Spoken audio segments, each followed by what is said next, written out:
Hey friends, this is Karla, and it's Tuesday, and I'm coming in here live to our group, and I'm here because I want to talk a little bit about anxiety. I was wondering what wanted to just sort of be shared. I felt like things were coming up these days and wanted to contribute to the group. And hey, Carrie, welcome.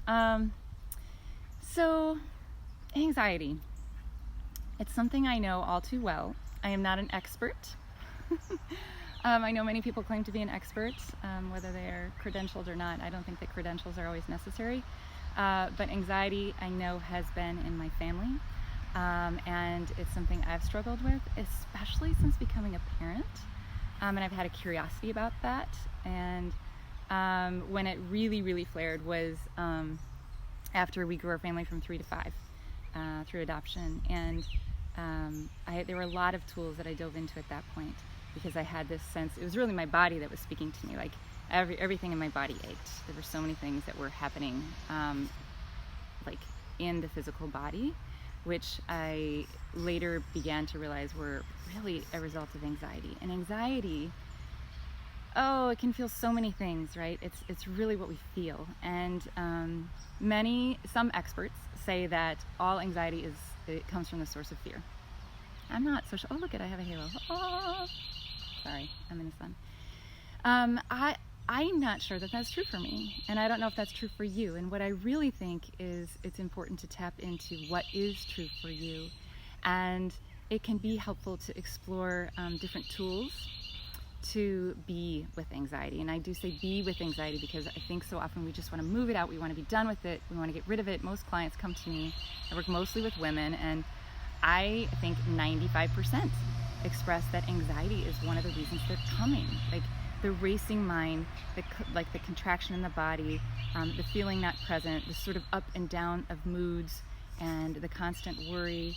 And it can be so much more. It's very unsettling is what it can be. And there are a couple things this week. I'm going to show up, it's Tuesday, I'm going to show up the next 3 days, at least. I'm going to look at trying to pop in here around noon or it might be Discover Your Center, my Facebook page. Sometimes it's a little bit easier, so if you haven't liked that, go ahead. Discover Your Center with Karla.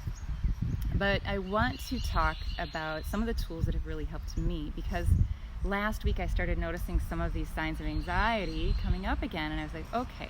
So first and foremost, I'm usually asking a question, like, I'm noticing, all right? I've talked a lot about breath and just putting your hand on your heart and coming into body. And I'm not going to go so much into the tools that I use right now, but this is how I came to this realization and why I'm talking here now, which makes me really nervous. These Facebook Lives make me really nervous. So if you pop in and you want to just wave or say hi, I appreciate it. The energy is moving through gifting and receiving. But it was a conversation with a friend this weekend that just really made me want to go in here, because I was starting to have doubts, like, why, I have this desire to talk about anxiety, but I'm no expert, and sometimes I feel like everybody else has it figured out when it comes up, right? And then I know it's not true. I know that's a lie. That is one of the things that anxiety does. It makes you feel alone. It's fear, it's doubt, it's worry, it's things that make you feel alone. And anxiety can come from a physical event, accident, trauma, and other sources as well. It can sometimes come from other people. Like, we're just sensitive and we're absorbing. Like, if someone else in our family or someone else in our life or people in our work are carrying a lot of anxiousness, anxiety, we just might be absorbing some of that ourselves. So sometimes we can even ask the question, like, who does this belong to? Wow, is all of this mine? And sometimes I ask that question, I can feel some things lightening up. I've learned a lot from the tools of Ayurveda, which is the sister science to yoga. It rose up with yoga, which is really for me a lot about self-care. So I work and play in a lot of energetic tools from different bodies of work that can change things really fast in the body. And I've seen that in the last 48 hours. Like I've chosen a lot of energy work, which I've shared some in here. And if you follow me on Access Bars, it's a beautiful tool to help dissipate so much of the things that we stick in our body, because that is what I really believe anxiety is.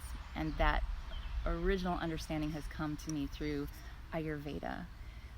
When I began practicing Ayurveda and studying, there were a couple words that really popped for me, and those are what I want to talk about this week. And it's not just the words, it's the energy of the words, it's the understanding from the ancient wisdom of what's going on in this body and this energy. And it is energy. Like, we have the physical matter, and we have energetic channels, and there's so much more to us, our mind-body connection. And things can get stuck, all right? Ayurveda is always looking at digestion, and so is a lot of Western medicine now, like that our health is in our gut.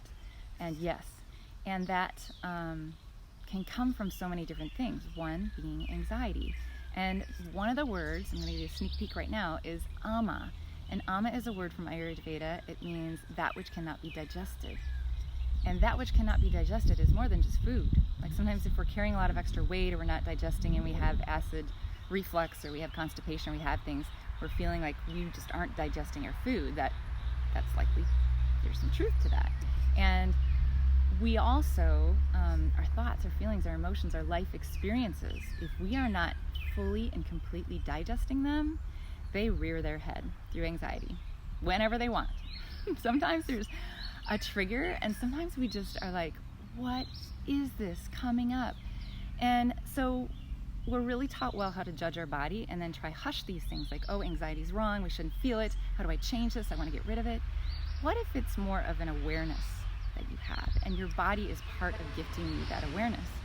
Part of the awareness may be like, okay, something else is possible, okay, something else is asking for attention here. And maybe we don't have to spend hours in therapy or hours in reflection figuring it out.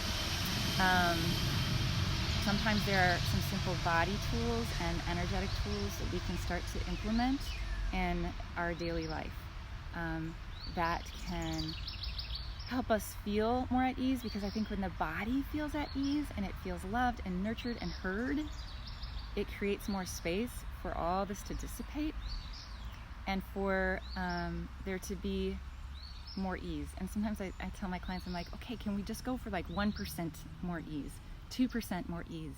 So when we're holding a hand on our heart and coming to center, coming to breath, like, okay, what if it's just 1%, like softening a bit, and it's losing that grip of anxiety. So there's more I want to talk about here. I'd love to hear if anxiety has been an issue for you, and how it surfaces in your life. Now that this is a group where we can share with one another, and it's also a way that we can gift and contribute to each other, gift and receive, because I know that I'm not going to assume that I know everything you're going through. I know my own experience. I'm not going to assume that I know everything that wants to be shared here, and the more questions that you offer or things that you share, that can contribute to what comes in the weeks to come. I have an outline, and it'll go where it wants to go. But I do know that more ease and joy and grace is totally possible. Not all of you know, but in my life currently, my mother is aging and has Alzheimer's. We moved here to North Carolina 3.5 years ago, and that was a really, really big transition for us. So these life transitions, these disrupting moments can really shake things up.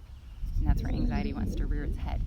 Also, my husband has stage 4 cancer. So the source of my anxiety is not my mom's Alzheimer's, nor our relationship. It's not my husband's cancer. It's not that we moved. Those are all external. Like, really, in here is more where that is.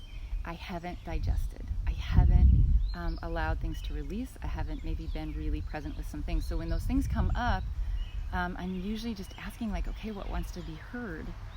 And this is not typically where we want to go. It's not something that happened for me like that, but it doesn't have to take years. I think it took me way longer than it needs to.